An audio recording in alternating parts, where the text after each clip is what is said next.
Yes, people, and welcome back to another live stream from the Bridge YouTube channel where we bring you all things Chelsea. I'm your host with the most, the Bridge T58, and we're doing a nice little new stream, a bit of a different stream in general. I know I usually talk about Chelsea here, but I thought we'd do a transfer roundup, in regards to some of the other teams, in the top six, and I've got a few co-hosts to do that with me too. Big for co-host to do that with me too, and listen, bringing up my fellow co-host. You see him usually alongside me on a Monday on Player's Choice. Fellow United fan, big up JVM, bro. What you saying, man? What you saying? I'm saying, bro. I'm good.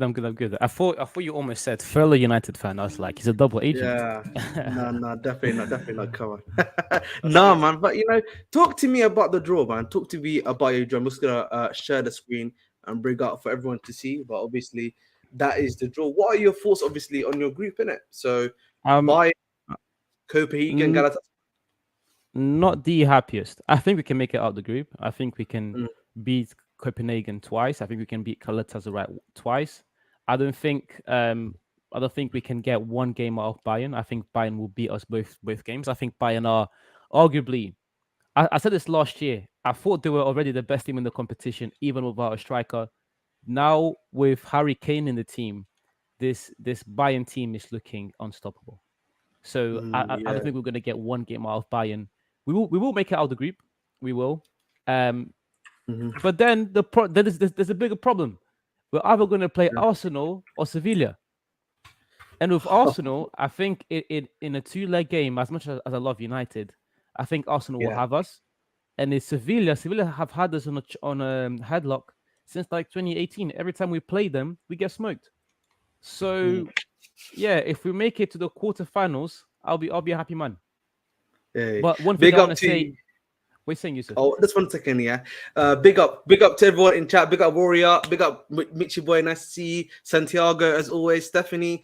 Everyone here. Big up Daniel too. And obviously, my bro, fellow Real Madrid fan Yusuf is here too. You see on Play Trust. But go ahead, JVM, bro. The floor is yours. Yeah, I was gonna say, I still think we can make it out of the group, but just overall, I really like the way the draw has been set up. I feel like last year where you had Benfica, Juve, and PSG in one group, then you had Inter, Bayern, and Barcelona in one group. I feel like this year, I think every big club, or at least most big clubs, will go to the round of 16, which is better for the competition. Oh, that's good to hear, man. That's good to hear. Yusuf, bro, obviously Real Madrid. I think you're doing good, man. Napoli, Braga, Union Berlin, very quite tough. Union Berlin, very good team. Napoli, good team. But I think you have the power to get through that group anyway. So yeah, when it comes to group stages, I'm never really worried about Real Madrid because we do this for a living. Like Champions, I think we do it for a living. So like, I don't even want to speak about Real Madrid because by hook or crook, they're going to make it. The people I'm actually really scared about is the Newcastle group. For first time coming back into the top, bro, that is Milan, Newcastle, Dortmund, PSG. I wasn't even thinking about Real Madrid when I saw that. I was like, PSG, Dortmund, Milan, Newcastle, bro. That group is tough. I can't lie to you. I think Newcastle can make out of that group. I think Newcastle can make out of that group, in my opinion. I know that might be a bit. Bridge. Milan is on demon time, bro. If you saw them play last weekend, Milan is on demon time. Milan. I watched Milan. Yeah. This is something I've been meaning to talk about, but I always forget on footy. Milan acquiring Pulisic is one of the best purchases they've made because I watched them last year, and it was like everything was going through Rafael, everything was going through the left side. Now that they've got Pulisic on the other side, that team is much more balanced. Yeah, Pulisic is nice. And they got Chukwueze as well. Have you noticed my baby Pogba? No. Is he back? Is he back? Not Pogba, baby Pogba. What you mean, Loftus-Cheek? Loftus-Cheek. I told you. If you look at his this is the closest thing to Pogba. I'm not saying it's like Pogba. I'm not saying it's on the same level as Pogba. But if you see his height, ball control, and the way he controls the midfield, bro, I watched them this week and I was very impressed. And their new sign, the other US kid, Musa, right? Yeah. First game, it's like the whole chemistry hit. Pulisic and a US kid coming, like Pulisic kind of like is taking him under his wings and stuff like that, bro. As a collective, they are playing very good football. Like as a collective, all of their sides seem to be gelling into the squad very good. Pulisic and Luftus-Cheek are playing like they have been with this squad for like the past 3 seasons, and it feels like I kind of feel like they feel this year is their redemption year, leaving Chelsea and stuff like that. So it was an amazing. Honestly, for me, when you look at the Milan team, I think because of the fact of that connection between Giroud and Pulisic, particularly what they had at Chelsea, because they were actually very good together as a duo. So I think that helps Leao at the very least, because I think he's actually out because he got injured in the Bologna game, if I'm not mistaken, which was the last game they played. So yeah, man. Listen, at the end of the day, I think a lot of these are like stable groups. Probably what the Man City one is the only one. Yeah, I wanted to speak to JVM actually about something. JVM. No, we're going to be talking about United now. But that's why we're here to talk about United. I'm not even like United. Do you know? Go ahead then. Go ahead. What you don't realize about JVM is, aside United, JVM has a deep love for another Portuguese club. Braga. No. Which one? Benfica. You're a Benfica fan. I didn't know. Has a deep love for Benfica. So I was asking, what do you think about the Benfica group? Because it's looking Benfica, Inter Milan, Salzburg, and Real Sociedad. What are your thoughts? That's a good. I don't like Real Sociedad. I'm telling you, I hate these Spanish teams. I hate them, and the reason why I hate them. Do you remember when we're making like the leagues comparisons? When it comes to quality, yes, Real Madrid and Barcelona dominate, but when it comes to quality against playing the other teams, these Spanish teams like Sociedad, like Sevilla, Valencia, these teams are so good. I hate them because I'm scared to play them. I still think I think that our team is still good. Di Maria's been cooking, for example. Our team is still good. It's not as good as last year. We've lost arguably our two key players in Enzo and Gonzalo Ramos. But that's inevitable. I was making a video on Felix today, and I said, Benfica, the only way we are able to thrive as a club, the only reason why we are able to dominate in Portugal and then come to these leagues and surprise other people like last year is by selling. Our league is very, very small. We can't, like, I'm pretty sure if you finish like 10th in the Premier League, you make more than the winners of the Portuguese league, because it's a small league at this point.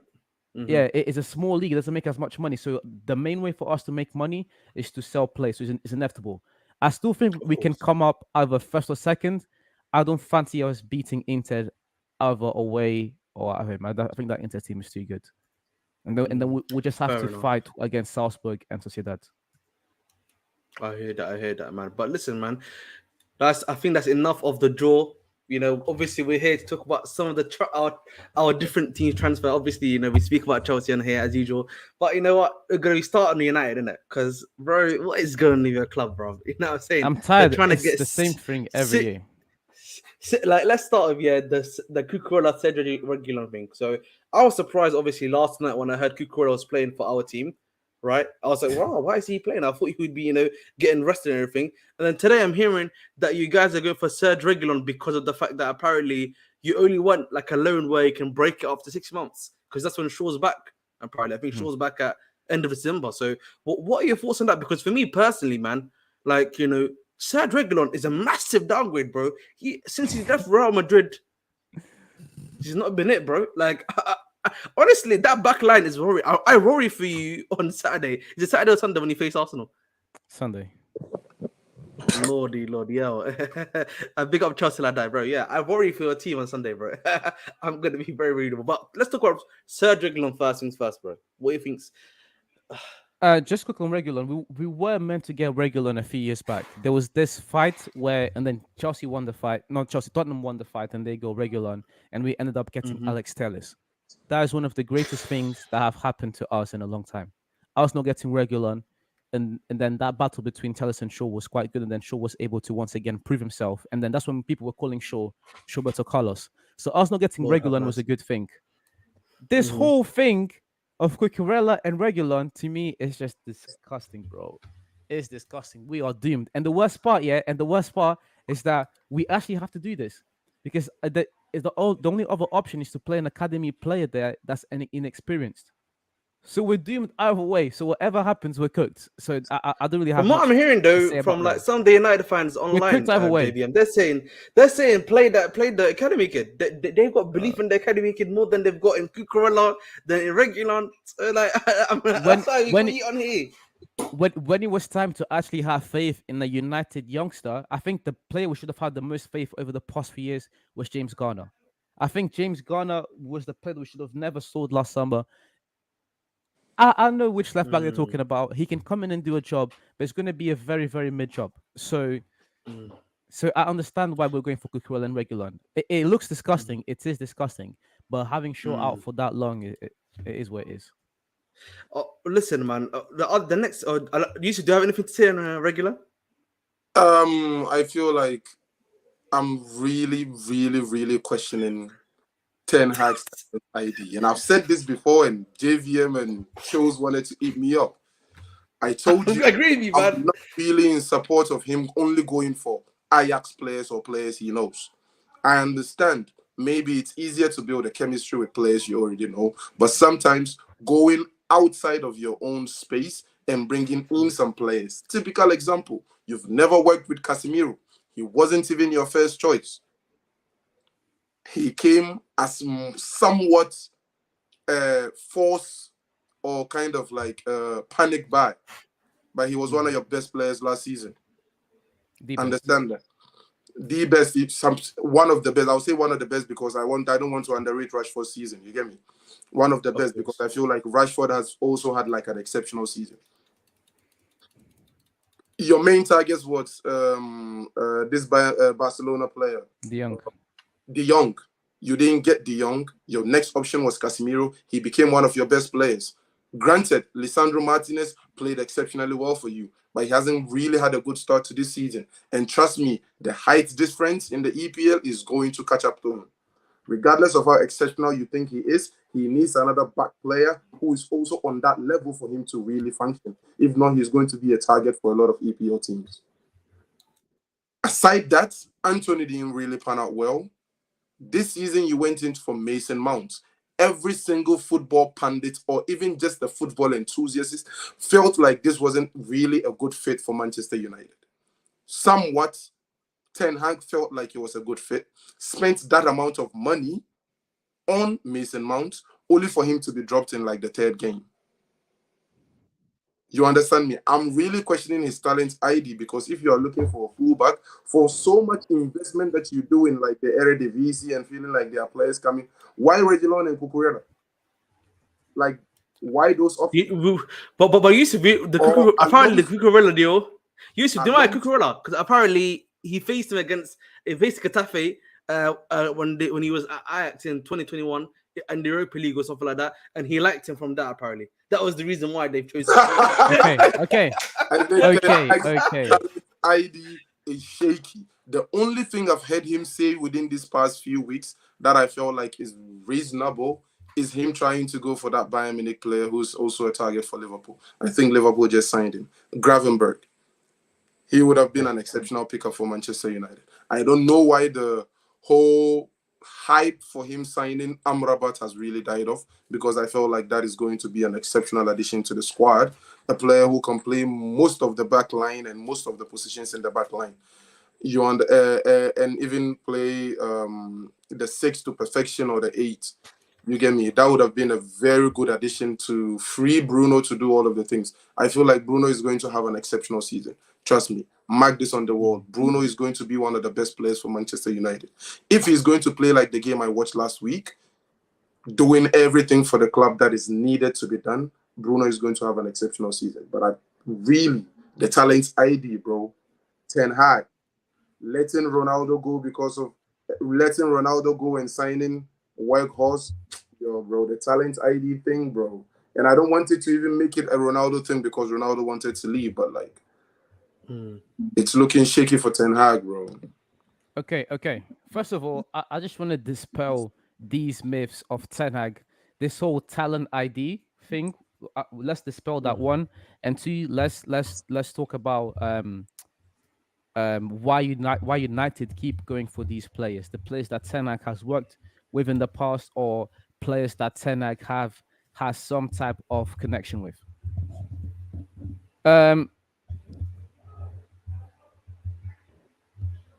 Okay. Yeah, sorry, I'm just opening something on my laptop.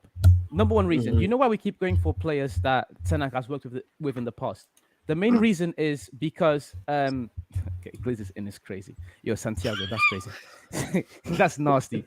The main reason is United, especially since Sir Alex left, with all the lost talent that we've had and with the lack of success that we have, it has become increasingly hard for us to lure players in. It is very hard for us to convince players about this project that we are trying to build. I'm pretty sure if Ten Hag could get the players that he really wanted, then he wouldn't be going for all the players that he's worked with before. Those are the players he really wanted. He's going for those players mainly because it is easier for him to sell that message to you. Those players already trust him. Like Amrabat. Amrabat has worked with Ten Hag before. All of these players. So it's like you and me, for example. If I go on and build a company, a football company, I can go and hire anyone I want. But because me and you already have that type of report, it's going to be much easier for me to convince you. And because you know me and hopefully you trust me, it's going to be much easier for me to it's going to be much easier for you to trust and come and do that business with me. Now, this whole scouting thing could be done better. I'm not trying to give Ten Hag a free pass, but that's the main reason why. It's just easier to go for those players. So are you just bringing it down to JVM? Are you bringing it down? That's why. Yeah. Because we don't see him go into the market for players who say, I don't want to come to Manchester United. We see him constantly chasing the players. Yeah, because there's no until point. I believe what you are saying, there has to be a track record of him going in for players that are outside of the box and them saying, I don't want to play for Manchester. I hear that. Chelsea is also I agree. having a down season, but Chelsea is going for players they want, regardless of who you are. So I feel like Manchester United as a club is great enough to lure a lot of players in. Some would choose not to play for Manchester United, but Manchester United qualifying for the Champions League as it stands now, ending last season the way they ended, it's still a lucrative club for a lot of people to want to come. Exactly. Chelsea is not even in the Champions League, and they are getting whoever they want. Or majority of the players. It is much easier, and Chelsea are doing that by just throwing as much money as possible. Bro, you threw that's not money. Let's also not forget that. You threw 60 or 65 million for 55 million for Mount. You threw 46 million for Martinez. You threw 43 million for Onana, bro. You threw 81 million for Anthony. You are throwing the bag. You are just throwing the bag on the wrong players. No. I agree. Okay. So now look at what you're saying. First, you were complaining about Ten Hag only going for players that he wanted, and now you're talking about Ten Hag spending all this money. The reason why he spent this money. No, I'm telling you, the players that he's spending the money on. I'm trying to say he has worked with those players. Easy to convince them. He has a relationship with Ajax. And the reason why they're going for so much money is because we always get bent over as a club. Pause. When I brought up Chelsea, you spoke about the money, and I'm explaining to you, you guys are throwing the bag. One second. Yeah, 1 second. Let me come in here. So I guess the point, I think the point that Yusuf is trying to make here is that he's saying that he's actually got funds to spend money on players, right?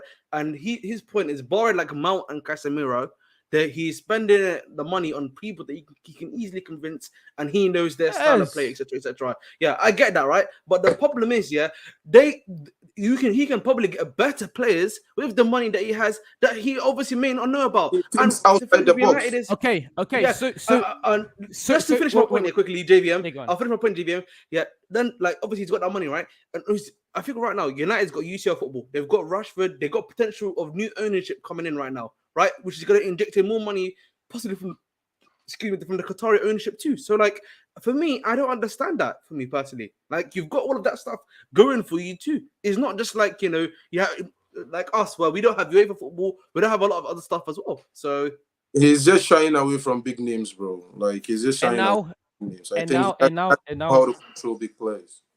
And now this comes back to me to the point of all of these players that you just mentioned, the ones that you listed out, Yusuf. Tell me what would be the alternatives. What would have been the striker alternative to Højlund? Kane? Osimhen? No, wait. Who? I'm not even questioning Højlund because he has no. I'm not saying you're saying that. What I'm saying is you guys were saying Ten Hag is going for players that he wanted when he could have gone for players that are better or that they could have been better options. So please name me those other options. So we went for Højlund, for example. Instead of Højlund, who could we have gotten? Harry Kane? He wasn't going to come to us. He's going to go to Bayern always. Come to Manchester United. Osimhen, Napoli aren't selling, so there wasn't really a lot of options in that. Colomani probably. You could have probably gone Colomani if I'm being honest. United, because like if PSG are now about to get him for 80 plus add-ons, so you probably could have got someone like Colomani. How many strikers moves this season? That's a worse deal than what we got for Højlund. Well, okay, then maybe that's fine. Maybe if you don't rate him, I understand that. So Højlund is one. And then you have Lisandro Martinez. And then the other option that we had at the time was what's his name? He went to Arsenal. Timber. So, they still already fall under the same umbrella that they both played for Erik ten Hag. Outside of those two, what other centre backs could we have gotten at the time? At that particular time that you signed Lisandro Martinez, he wanted to work with Lisandro Martinez. That is why he signed it. He signed Lisandro. No. We were meant to go for Timber first. Timber said no. Then he's other centre back in Lisandro Martinez. And your thing was that he could have gotten someone better. So I'm asking you, who in the market at the time was better? Memory, I can't really recall most of the centre backs that were most of the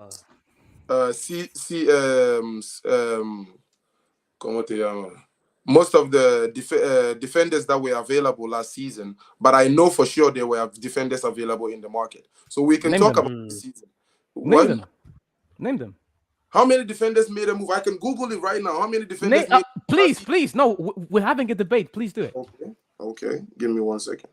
Now, you do have a point in Mason Mount where I think we could have gotten Ward-Prowse. Could have been a better option, James Maddison, but then Mason Mount doesn't fall into that umbrella anymore because he hasn't worked with Mason Mount before. So that was just a mistake from. But he's played against him multiple times when Mount was at Vitesse. Okay.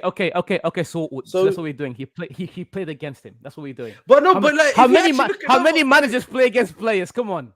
No, apparently he wanted. That's too broad. That's too broad. No. I'm only going to count players that he's played. 1 second. But JVM, in the Athletic article, which was written, apparently Ten Hag has always wanted Mount. Like even in his Ajax days, he wanted Mason Mount. Even Utrecht, he wanted Mount apparently. So this is not something that's new. Then to that point, we can drag it to any manager. Then to that point, Pep Guardiola always wanted Kovacic. Well, he got every him. Manager so that's fair. Exactly. So to that point, every manager has wanted Kovacic. He's an amazing player. Then to that point, there's so many players that managers play against that you can bring that up to. So it's not fair. I'm only going to talk about players that he's managed before because I think that's fair criticism. But I'm not going to bring up, he played against this guy and he wanted him. Oh, come on. Like, how many managers play against players and they enjoy them? While we're waiting for Yusuf to get his stuff, let's talk about... It's taking a long time, brother. Please do it. Let's talk about this. Let's talk about the Klarna. Let's talk about what's going on with your Klarna payments, because I'm hearing you yesterday made a bid of £1 million loan free plus another £1 million after January. That is not even official. Like it doesn't even need to necessarily happen, bro. What's going on there, man? Wait, who is this? Cucurella or just in general? For Amrabat. Do you know who the Amrabat loan deal that apparently gave in? Which was, it's disgusting. That is crazy. My club does not know how to do the business side of transfers properly. That's why we always get bent over. It's just poor management. That's what it comes down to, pretty much. And for me, I know apparently, if I'm not mistaken, Nottingham Forest made a 17 million bid that got accepted. So there's even a price now, and he's had 17 million.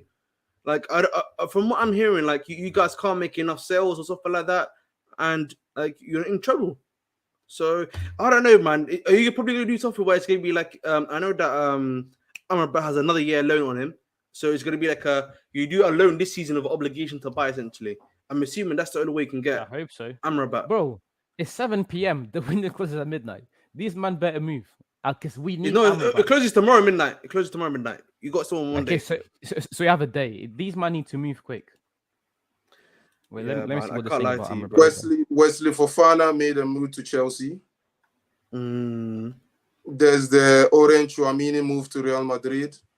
There's the Delict move to Bayern Munich. Delict was available. We're never gonna get it. So now it's not just naming players. You don't say you are never going to get the players. The thing is, I'm mentioning players, centre backs that were available. I'm talking about the fact that he didn't even go in for them. So how do we know you are not going to get him? Look, Christian Romero was available. Why am I going to go for a different player when I've worked with this guy? He's worked well under me, and we won the league together, and he fits the way I play. Wait, what are we talking about? You won the league in Ajax. Different style of play to the English Premier League. You are coming to a totally different league, a totally different team. The leeway you had in Ajax is not the same leeway you have in Manchester United. The responsibilities you had in Ajax is not the same responsibilities you had in Manchester United. You have the luxury of grooming these kids. Pause.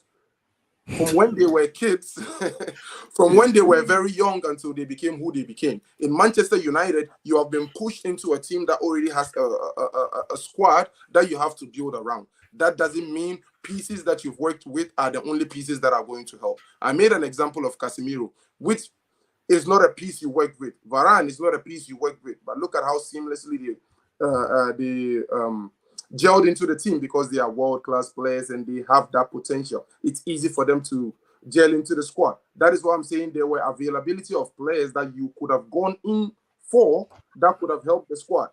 And I would never believe it for like a Manchester United fan telling me there's a lot of players that Manchester United would go in for and they would reject Manchester United until I see it happening. Like the young situation. Which it was a situation where he had a lot of things going on in Barcelona. Aside the De Jong situation, show me how many players in that transfer window that Ten Hag said, I want this player or that player, and the player said, no, I'm not coming to Manchester United. The Timber situations, there was a lot of situations that held Timber back from signing for Manchester United. Van Gaal was one of them. Right? You see him make a move this season, right? And if Ten Hag was in the market for Timber this season, he would have pulled Timber in. You understand me? I don't want to believe Manchester United has stooped so low to say there are some players who would say, I won't play for Manchester United. Mind you, there are only 5 or 6 dream clubs in world football. If we say dream clubs, like players of this era, from them being youngsters wanting to play for. Real Madrid, Barcelona, Liverpool, Manchester United, one of the Italian teams, AC Milan, Juventus, or Bayern Munich. So, like, it's a handful, like 6 or 7 dream clubs. And when I say dream clubs, I don't want no Chelsea fan to come and tell me Chelsea is a dream club. I'm talking about. It's a dream club now. It's a dream club now, bro. Come on, bro. You can't say that. 20 years has passed. You got guys now who can come in. You got guys, man. Chelsea is not a dream club. JVM, that is all I'm talking. And Okay, so you're talking about, there was one point that really got me. You said he's coming to the Premier League. It's a different league. And what else? He's coming to the Premier League. It's a different league. Oh, different league. Team, different responsibilities. Different responsibilities. So wait, now let's just look at this quickly. When Klopp came to Liverpool, what were his transfers around? I'm not saying that Klopp just went on to get players that he played with before, but what was Klopp looking for?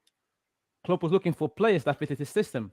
Mainly Mr. Pep Guardiola, and how much money he spent on his back four, because the way he treated Joe Hart, we all know was mad disrespectful, but he wanted to play in a certain way. So it doesn't matter if a manager comes to a new league or to a new club. If they like the way they play and if they've been successful with the way they play, they What are is of course the going to try. difference? What They is are the they are of difference, they are bro? of course going. Klopp's They are of system course. has worked Wait. in how many Klopp's Oh my Pep days. Guardiola's They system are of has course. worked in 2 leagues before this league, bro. Okay. It They has are of worked in course. 2 leagues before league. And if you have seen Pep They are Guardiola, of you would course. realize Wait. his system has a lot of tweaking, bro. He's not playing like the way he played with Messi. He's not playing like the way he played with the likes of Muller. It is a totally. And do you think we're playing the out- same way? Do you think he can play in the Bro. same way with no He one on the wishes right to. playing That the is right why he's way? doing all of these signings. You don't. Oh, you want Yeah, to and ideally, Pep would I've also got a play quote the for this same one. way.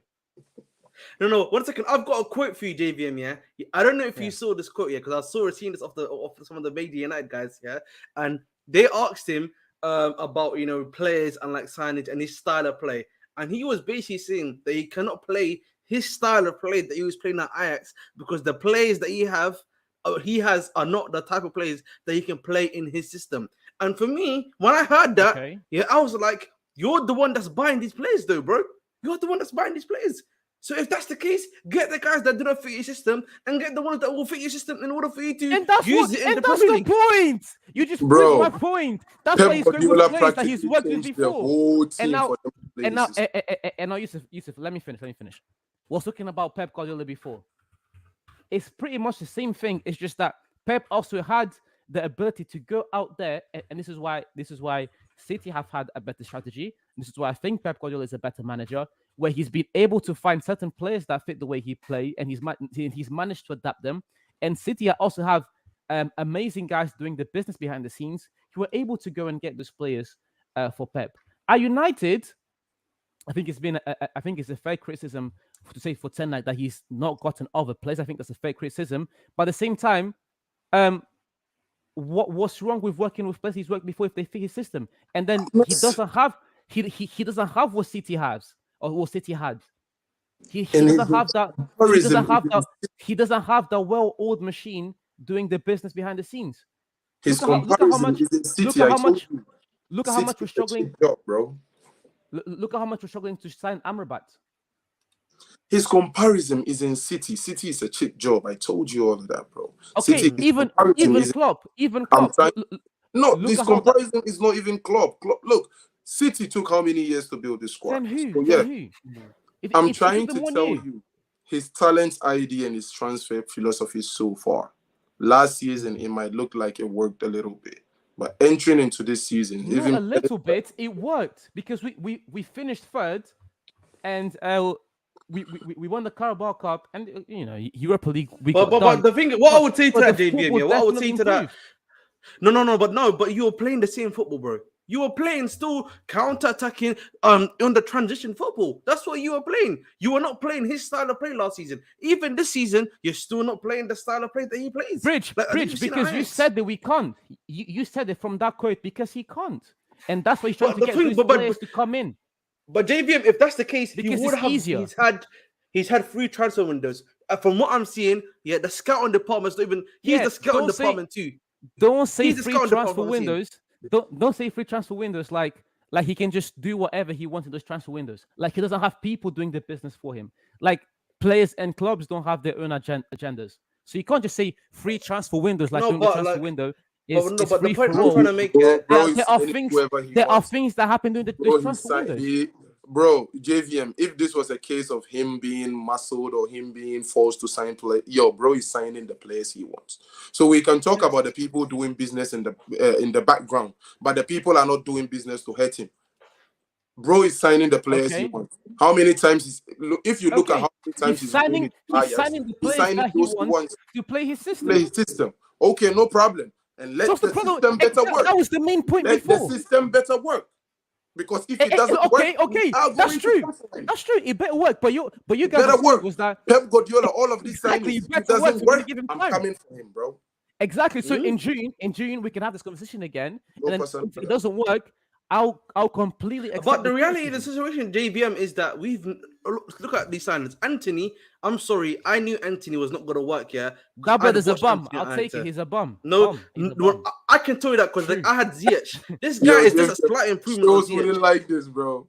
He's a bum, bro. I told you this before. I don't care about backing United players. I only back players that perform. I grew up watching Kobe, watching Ronaldo. I grew up watching players that really put in the work. If a player doesn't perform, I'm coming for you. I don't care if you play for United. I don't care if you play for Crystal Palace, for Derby County. I'm coming for you. My players need to perform. So if you don't perform, I'm coming for you, bro. I don't care if you play for my team. You better perform. I think for me, when you look at it, from a transfer output, I'm looking at, obviously, this is your latest transfers. Obviously, Højlund 75 million euros, Mason Mount 64.2 million euros, Andre Onana 52.5 million euros, Johnny Evans, he obviously got on a free transfer. He's actually gonna have to be used now, unironically. So it is what it is. Anthony Don't talk about that brother, man. That guy is a bum. Honestly, Antti Elanga for 17.5 million euros is criminal, bro. He could have, if this was Chelsea, he would have gone a good 30 million for that brother. He could have gone 30 to 35 for him. Fred, you should have gotten 50 million euros for Fred. To get only 9.74 million euros for that guy, it's crazy. Like, I'm just looking at your sales, bro. Look at your sales, bro. There's been so poor, bro. This is what I said. Yeah, JVM said that. He said that. Yeah. No, I know. I'm just like, but I'm like, when you put it in like reality, But when you put it into reality, bro, like those sales, bro, it's crazy. You know what I'm saying? I know. It's like, you guys coming for United's business model. I'm fine. I'm fine with that. That criticism is completely fair. But you guys coming for Ten Hag for getting old players, I don't think there's anything wrong with that if it works. Again, as Yusuf said. Oh no, old players, I don't mind. Yeah. If it doesn't work, I'm coming for Ten Hag's head. But again, we have to wait for season to end. Fair enough. When it comes to not working though. Yeah, for me, when it comes to old players, I don't mind. But obviously, I've said this before. I feel like some of these like transfers, when they were happening, I already knew they were bust. Mason Mount I could tell already that situation was not going to work the moment he stepped in the pitch. Same with Anthony. I've said that before, and we've spoken about that previously. Who else are we speaking about that? I'm forgetting right now. From United, that's not worked out. I think that's pretty much it. Like, I can't hate. Malacia is very young, innit? I'm still waiting for him.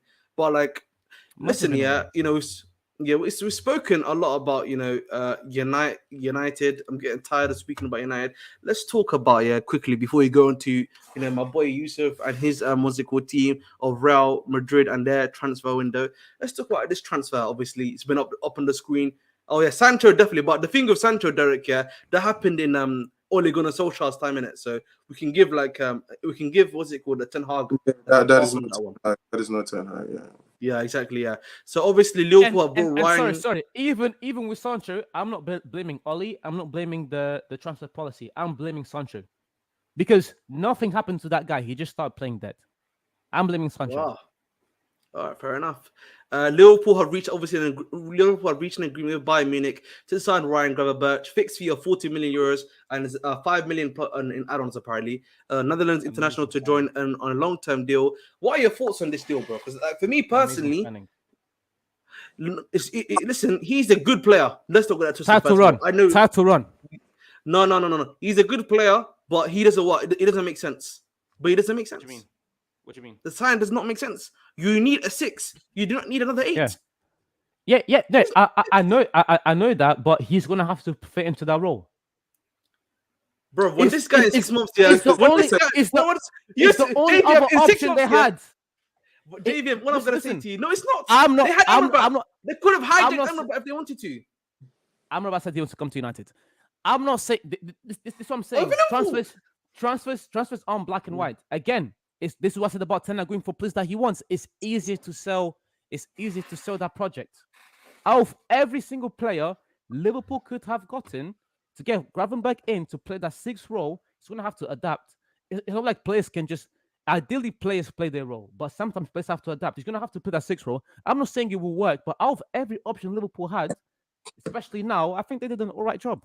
JVM 40 M's for player that you are signing for him to try and adapt is an L, bro. Like you had the whole transfer window. JVM, I'm not giving these teams passes. They have a host of people working for them, researching and doing all of those things, bro. These coaches are stubborn. We need to call them out on their stubbornness, bro. They follow things and follow players, and at the end they don't have plan B's or plan C's, bro. You understand me? They follow teams and they follow some players. They don't have plan B. Hang on. And that is their fault. I'm not going to blame the team for getting that is your fault. Typical example, when Ten Hag went for De Jong and didn't get De Jong and signed Casemiro. Amazing. I'm going to give Ten Hag all of the praise for him signing Casemiro, regardless of how the deal went. Because look, that was a quick, reflexive decision, and the decision paid out. You understand me? If at that time he signed a Mason Mount and tried to make a Mason Mount a 6 and it flopped, I'm going to come for his head. I wouldn't say there were no options for him to sign. You don't have to sign a player and change his position. This is the second player you are signing into the squad and trying to have him play another position that is not natural. Saboslai is in an 8. You are trying to have him play an 8. Now that he has excelled in a game up front, you are trying to move him up front and sign another player. So, like, what are you doing? McAllister, Gravenberg, and what? Endo. What are you going to do with all of them? But here's the thing. Going to come back and stuff like that, bro. You don't have a natural 6. And only Endo is the natural 6. The only thing Endo is the natural 6. Yeah, Endo is the natural 6, but his height isn't going to help him in the EPO. That is the reason he's bringing. Okay, stop talking about height. Like height is. But it's true. Bro, the greatest player of all time is Bear Shaw. Bro, it's no. When it comes down to this, I'm speaking about height of all time. Defensive players. Kante, look at Kante. N'Golo Kante. You know, there are exceptions to the rule. Aside Kante mentioned. Exactly. So they are. But Endo is not the exception to the rule. Kante is special, bro. Endo is the one, bro. I'm not saying Endo is going to be as good as Kante, but as you said, you don't have to be 6 foot tall to play CDM in the Premier League. Steph Curry is 6'1". He's the exception to the rule. The average height in the NBA 6'3" is the exception to the rule. The average height in the NBA is like 6'5", bro. Okay, so he's still done it. For you to even make the cut, you have to. Okay, so he's still done it. No. You know what it is, JVM? I get what. I think obviously there's going to be exceptions. I know a bunch of them. Kante, Makelele, obviously. Big up to Derek, who's giving us a few. Cannavaro, Martinez. Cannavaro, Martinez, Zarate. Yeah, but you know, but when a lot of the time these guys were playing next to extremely tall players, like they were next to them. With Kante, when he was with he had Kante and Matic at times, in our midfield. Well, Kante is someone else that was a bit taller. In France, yeah, so the thing is, there's always someone that's a bit more taller to help him out. The thing with right now, you've got Endo, McAllister, and Szoboszlai. Szoboszlai, I think, is the tallest out of them, right? Gravenberch right now, is going to be forced into the number 6 position, which he didn't work at when he was at Bayern, if I'm not mistaken, because I watched a few Bayern games last season because of how bad they were doing. He wasn't working that position. And like, from what I'm hearing from a lot of Ajax fans, because I actually listened to like an Ajax podcast, guys, they were saying this guy still needs a lot of development. He's not even like, fully ready yet to be. No, he's not one of them ones. He is the thing. Yeah. I am not praising Liverpool. Like, I'm not saying they've done amazingly with this signing. This is not what I'm saying. But in terms of giving them a pass, I'll give them a pass. No. You can't give a pass. I'm sorry. Because look at the market, JVM. I'll give you. If this was a test, wait. If this was a test, I wouldn't give them 90% or 80%. This is 49.5. But it works. The thing is, these guys, but no, it doesn't. The reality situation. Let me explain to you why. You've got JVM quickly. I'm going to explain to you why. Yeah, you have right now. Yeah, they're spending.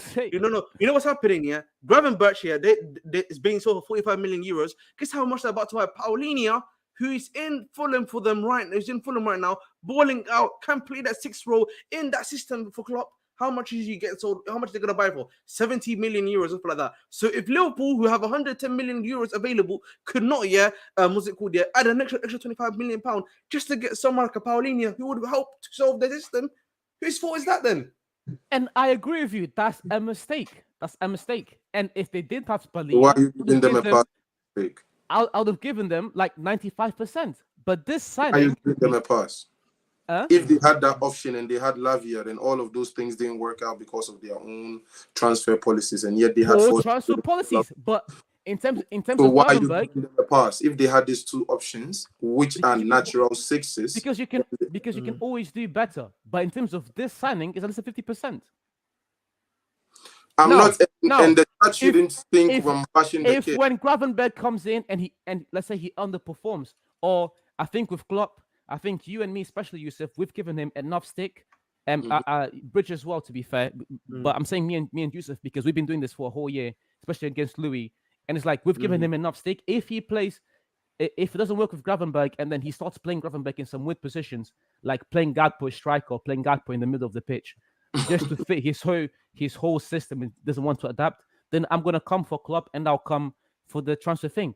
But again, in terms of Gravenberg coming into the team and him possibly being able to play that 6th role, I'll give them a pass at least. The thing is, I won't fail them. The thing is, JVM, if Gravenberg was going to Manchester United right now, I'll call it a 90-95% transfer. You know why?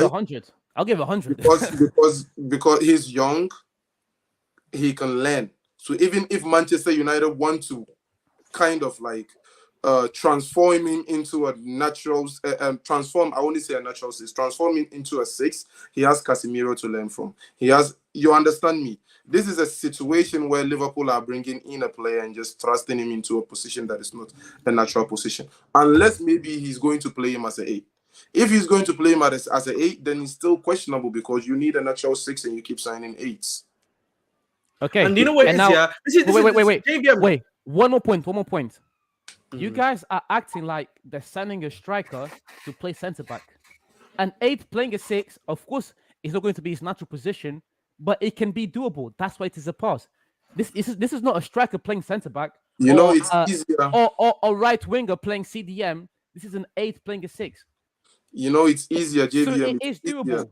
It's easier in a lot of situations where the 6 kind of develops skills to play the 8. Unless Gravenberg in his early years had played the 6th role and kind of excelled in the 6th role, I find it very difficult to bring natural 8s to play the 6th role because they are more hard. You find it hard to play natural 8s. Listen, when I say natural 8s, I don't think it's that hard. I don't think it's ideal, but I don't think it's an impossible task. That's why I give them. It's not an impossible task. No. But do you know what? Do you know what is? Because he has to enjoy tackling. He has to enjoy doing the dirty work. If my 6 doesn't enjoy doing the dirty work, I don't need you in my 6th position. And JVM, me and you know now, most of the 8s are even 10s that have been changed to 8s. They enjoy playing and pushing the ball forward more than they do covering the back line. That is why a kid like Amini, I praise him so much because he's a young kid who enjoys doing the dirty work. So if it's not a player like, let's say, a Kante who enjoys doing that, a player like a Casemiro who actually enjoys doing that, a player like a Caicedo who enjoys doing that, I'll find it difficult to trust him in a role that I feel like, And JVM, we are not bashing this kid. And what you are saying is right. This kid might come and surprise us. There's a lot of cases where players have been bought for positions that excel in other positions. Sergio Ramos was never a centre-back. But he's made his career as a centre-back. So I'm not saying that can't happen. This is why it is a pass. It's not amazing, but it is at least a pass. It can only. But what I would say to you, JVM, before I give you the pass thing, I think for me, the only reason why they're getting Gravenberch is because of his body type. They think because of the fact that he's a tall player, so got a very strong build, they believe he can do that 6 job for them. But the reality of the situation, we're not going to know if this is a pass until we see it happen in action. You realize they already have a shaky back. That's fine.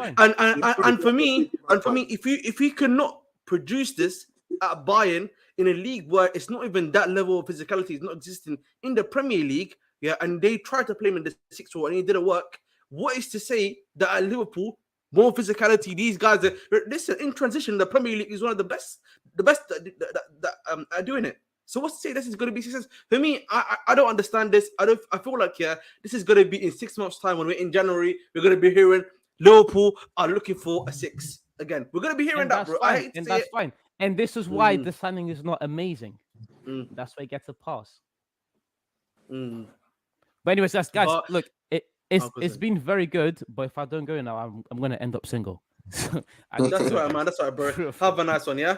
That's all right, man. Big up, guys. Go for the JVM. See you Monday. Also was him. All right, man. See you on Monday, bro. See you on Monday. Thank you for having me. Big up JVM, bro. Big up JVM. But listen, man. Obviously, JVM, man. I know. It wasn't nice, but. Listen, man, you know what, man? Let's continue on. And you know what, man? Let's talk about your boy, man. You know him, obviously, as Ansu Fati, obviously, he's going to Brighton, straight loan. What do you think about that, man? Honestly, for me, I need to I actually, explain this to people, bro. I need to explain this to people because this is an issue that I've been following for the longest. I am the same person who really defended Ansu Fati in a lot of cases. There have been cases that I've defended Ansu Fati in. If you look at the first part of the footy show, I actually made a statement alluding to the fact that the responsibilities that Barcelona are putting on Ansu Fati is the reason why he kept coming back injured, you know. And I remember going to the Barcelona stadium the moment Messi left and saw Ansu Fati on the big banner, and I'm like, yo, you guys are trashing this kid into like fire. And the reason being is an exceptional player. Once at a young age, teams start planning and strategizing against you, players are going to come for you. You know, fans are going to come for you. And once that happens, if you have an injury, a nagging injury, it is never going to go away. So once we speak about that, we speak about the fact that there's new management as a new coach, which is Xavi, who preferred Ferran Torres last season. Ansu Fati came back from injury and was showing promise, but Xavi preferred Ferran Torres. He only stopped playing Ferran Torres this season because Ferran Torres was a disappointment to him. But still, he comes in and he scores goals from time to time. What people don't realize is the fact that Ansu Fati's family and Xavi had some words for each other. Ansu Fati's father came out to say some things about Xavi and the system that and what Barcelona are doing to his own kid. So once people look at this transfer and think, oh, Ansu Fati, he used to be Barcelona's dream kid and all of that. Now he's going on loan to Brighton, and just look at it at face value. It is not like the kid was so poor and Barcelona didn't want him or anything like that. There's somewhat bad blood between his family and Xavi. And for Barcelona not even selling him outright and letting him go on loan is proof that Barcelona really wants to keep him, but then wants to mitigate the whole situation happening. This is amazing for Brighton because Mitoma and him, it's going to be exceptional. And I feel like this is good for Ansu Fati's career because he's going to get the necessary play time. Do you think Fati's going to play? Obviously, I think big up to Martin. He's saying that Fati is left wing, Mitoma is left wing. So, and I know Enciso got injured. He's out for the season. So, what's going to happen to him? Are they going to push him to the right? Do you think he's going to play the striker role? What do you think is going to happen with Fati? Yeah, Ansu Fati is that dynamic. He can play on the right. He can play as a 10. He's that dynamic. I want him to play. I don't want him to play the striker's role because they pushed him into the striker's role in Barcelona. And even though he excelled in some games, it was like a 60-40. So he was like struggling in 60% of the matches as the striker. He's more lethal when he's coming like from the wings or from like the middle. So I would rather either play him out of position on the right than to play him as a striker. Yeah, I can't. I'll be honest. When it comes to Barcelona, I've been watching 1 or 2 games of them this season. In particular, obviously, I watched the Getafe game and I watched the Villarreal game from last week. It's not looking good for them, man. You know what I mean? It's not looking good. I'll be honest. Pedri is going out. I'm not really seeing the tactical stuff from them anymore. Like, I feel, of course, the midfield is always going to be good, but defensively, even it's not looking good. Like constantly starting someone like Marcos Alonso, Eric, Garcia, starting Yeah, man. If I'm Barcelona, I'm very worried for you, man. I'll be honest, but he is in a good line. Is in a good score line. Yeah, man. And I just obviously, you know what? Before we end the show, let's talk about your team, bro. You know what I'm saying? Let's talk about Barcelona, man. Because not Barcelona, sorry, Real Madrid, I should say. Real Madrid. Don't put Barcelona here, bro. My bad, bro. Honestly. No, of course not. But tell me, what are your thoughts on the transfer window? Are you happy with it? Are you not happy with it? What could you have done? I'm happy with the Jude Bellingham signing because he's a player that is going to be transferred for the team. I'm happy with us trusting the young core from the beginning, from the get-go. I don't want to see, even with the signing of Jude Bellingham, I don't want to see Tchouaméni on the bench. I didn't want to see Camavinga and Valverde on the bench too much this season. I feel like this is their maturation season that they have to let the senior players know that this is the direction we are heading and you guys are supposed to help these kids mature. Aside that, I feel like the 4-4-2 isn't going to help. Aside that, I feel like the coach, I feel like Carlo Ancelotti is already out of the squad. Personally, like he's mentally out of the squad. Judging by him struggling to play the 4-4-2, going in for Joselu, who is a 33-year-old striker. Bro, that is long, bro. That is long. And granted, the likes of Fran Garcia came in and they are like, adapting to the system so quickly, which is an amazing thing. We needed someone to cover that position and he's been doing it so good. Ferran Mendy, injury prone, never seems to stay healthy. So having a Fran Garcia who, even if he starts and Ferran Mendy comes in as a substitute, or he comes in as a substitute and Ferran Mendy starts, he's going to be a very consistent player. Ada Güler, yes, very amazing signing. He's going to be good for the team, and we got him for the cheap. What I want to really, really, really, really touch on is the fact that Carlo Ancelotti is, and Kepa so far looked good in his last game. Okay. Carlo Ancelotti is trying to play a formation that he hasn't played in years, a formation that hasn't worked in years, a formation that he doesn't have the personnel to play. You understand me? You have Vinny, who likes taking the ball from deep and going in, playing more forward, and it seems to be hampering his play. Rodrigo seems to be adapting well into the system, but he hasn't really been a goal-scoring threat much because he feeds off of the energy of Vinicius Jr. We have Jude Bellingham being like kind of we always need that individual brilliance anytime to win. Like always need that individual brilliance anytime to win from Jude Bellingham. You can't have your striker scoring all of those goals. You understand me? You can't have your striker doing all of those things. If we were going to struggle like this, I don't understand why we would have made Mariano Diaz go. I don't understand why we should have made Marco Asensio go. You understand? Yeah, because Asensio would have fit well in this 4-4-2 formation. Asensio would have fit well as a false nine. Wasn't it the money the reason why he apparently what's it called, that he obviously he left the club, because apparently they won't offer him like that enough money in his contract, if I'm not mistaken, Asensio? No? And I think he has a relationship with Luis Enrique. Luis Enrique going to PSG, promising him playtime and stuff. It all played a part. But if we wanted to keep him, I think we would have kept him. All right, that's fair enough. If we wanted to keep him, I think we would have kept him.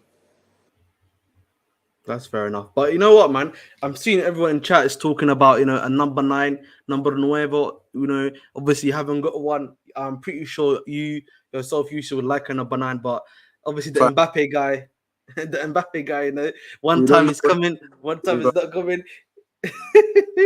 Honestly, man. But I know, for example, end of this season, I know apparently Haaland's contract has a activation for clause. Do you think maybe if the club are like, if Mbappe keeps messing around with the club is like, you know what, man, Bon Mbappe, let's get let's just get Haaland in. It's a fair question to ask, I feel like obviously Real Madrid is unpredictable when it comes to those stuff, and we all know the extent. We all know the extent. Florentino Perez can go with his pettiness. It's his pettiness.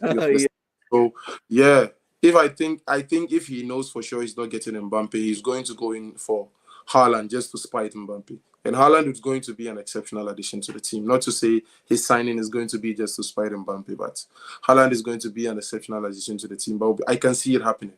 But what I don't see is Haaland leaving Manchester City now, because he feels at home there. You get me? That is what we see. Even though we all know once a club like Real Madrid comes into play, like all rules leave the table. Yeah, but I can actually see him doing that. Like I can see him being petty and saying, you know what, let me go for your competition. You get me? Perez. That's good. And obviously, finally, do you obviously the Champions League the season? Are you hoping they can win it this year, or are you like because of the striker situation, maybe you're gonna be falling just short in your opinion? If there's one thing as a Real Madrid fan or as a fan of football that you should never do is count Real Madrid out of any competition. That's what I'm asking. Champions League, bro. Because if you realize the last Champions League that we won, we were not the favorites to win the Champions League. We haven't been the favorites to win the Champions League since Cristiano Ronaldo left. And we managed to win one. That goes to show one quality of how we play, regardless of how they play. And that goes to say how we rise to the occasion. Most of these teams might have better players, better systems than us at that particular moment, but we rose to the occasion. You get me? So, and not to say I'm counting Real Madrid out, but honestly, I feel like our number one target should be the league. Regardless of how dominant we have been in the Champions League, Barcelona winning the league last season is a great insult or is a big diss to Real Madrid because Barcelona is on the come up. Barcelona is now trying to figure things out, and they were still able to win the domestic league. 100%. No, when Real Madrid was trying to figure it out, Barcelona were winning the league back to back to back to back. Why can't we do that to them? So I was really pissed off for Barcelona winning the league last season. So what I would say is if Barcelona is still going to struggle like this and win the league, what are we doing? You get me? So the target should be the league and like the domestic trophies. If the Champions League comes, okay. But if it doesn't, like we should concentrate on the league, at least win the league, put the league in the bag. Barcelona can't win the league again. Atletico Madrid are starting very strong. Depay is looking like prime who? Depay is looking like prime Van Nistelrooy or something, man. He can't stop scoring, bro. Yeah, he's looking ridiculous, man. He's looking ridiculous, bro. The last game that I watched, Saul doesn't even let nobody pass. Saul is playing like he's a DM, bro. You are. Oh my goodness me. They are looking so good. He was so bad for us. Oh my god. Yeah, it's amazing the transformation, bro. And Saul was only bad for Chelsea because I felt like his heart wasn't there. Yeah, I agree. I can see that. Yeah, his heart wasn't there. He was just, like some players do. It happens sometimes for players, but his heart wasn't there. So, the league is going to look at what Isco is doing. You told me about Isco. Look at what Isco is doing at Real Betis, bro. So, yeah. So, you get me. The league is looking hot. The league's looking hot for sure. That's something I would say. Like Villarreal look very good this season as well. I can't lie to you, man. That signing of Soloff and Gerard Moreno, that's a very strong duo. Yeah, So I think like we should concentrate on the league. At least we should back the league this season. I don't like it when we are doing good and Barcelona is struggling and still winning the league. It's just a straight diss to us, bro. I hear that, bro. I think that's pretty much it, to be honest. That's all to it. There's not that many other breaking news. Ask you this. I want to hear what you have to say about this. What's up with your new signing, bro? Talk to me about it. You're not going to do a whole show and not mention your signing, bro. You can pull it up. Honestly, no. My signing, obviously, Cole Palmer. I said this on the channel yesterday when he was released. I did a live show for it. I was very, at the end of the day, I'm quite happy about it. I think he's a good player, can play the 10, can play the right wing. He's got a lot of potential.